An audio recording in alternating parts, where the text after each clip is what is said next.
Tribal research: how tribes thrive on fruit. There are tribes and societies of fruit eaters in the Amazon of Brazil and in the Southwest Pacific. There are some fruit-eating societies and groups in Europe and Africa, some in Asia and some in Australia. But relatively, fruitarians are very rare.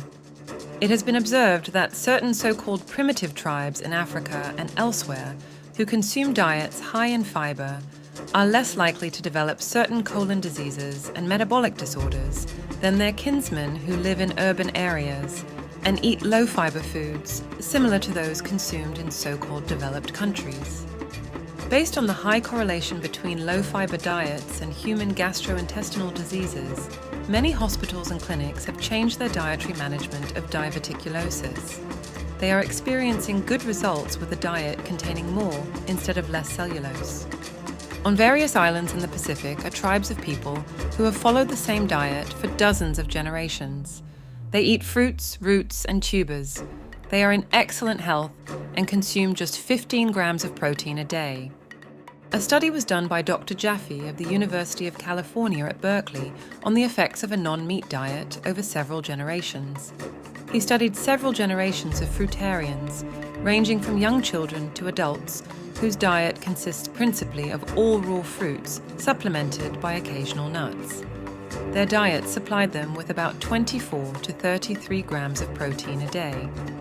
None exhibited any signs of protein deficiency, nor of any other nutrient deficiency. In fact, he discovered all of them to be in exceptional health. The Walker Group found an investigation among the Bantu tribe that on an almost purely plant source, low-protein diet, there were no signs of calcium deficiency and no weakening of the bones. West Indian and Carib tribes of the world have been thriving on 15 to 20 grams of daily protein intake, far less than is considered necessary. These people live on foods such as cassava, manioc, and other starchy roots that contain only 0.2 to 0.3% protein. Just as they thrive on an abnormally low protein intake, they also thrive on a vitamin intake that would quickly result in deficiencies in our stressful and self-poisoned people.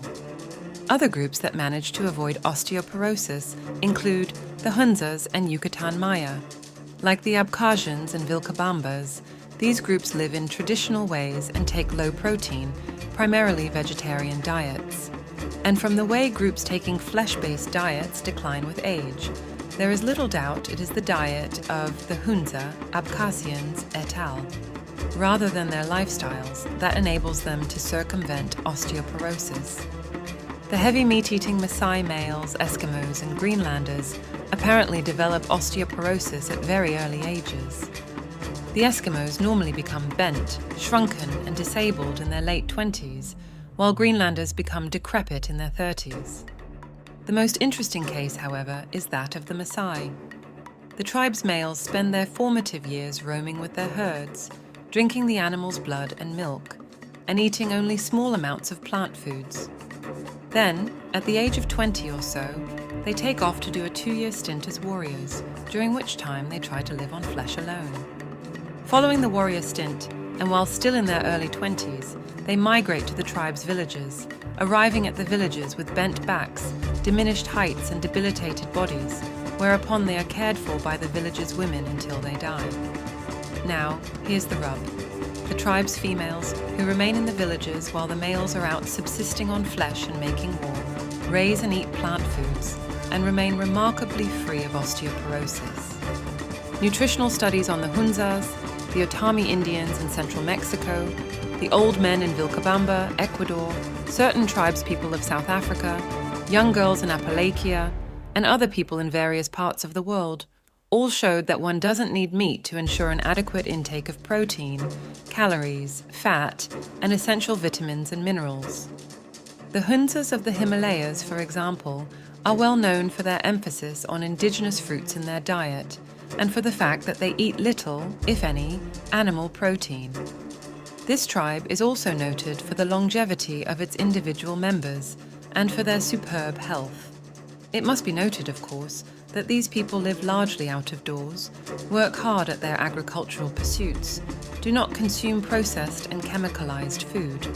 all of which contributes also to their well-being.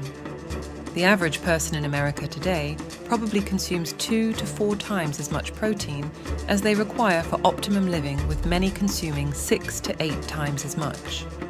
Thus, a raw food fruitarian within our society that has a highly efficient body requires but a fraction of the vitamins as his counterpart who eats meats, dairy and poultry products, cooked foods, condiments and seasonings, refined, processed and preserved foods, and who may have one or several drug habits such as tobacco, alcohol, coffee, medications, etc.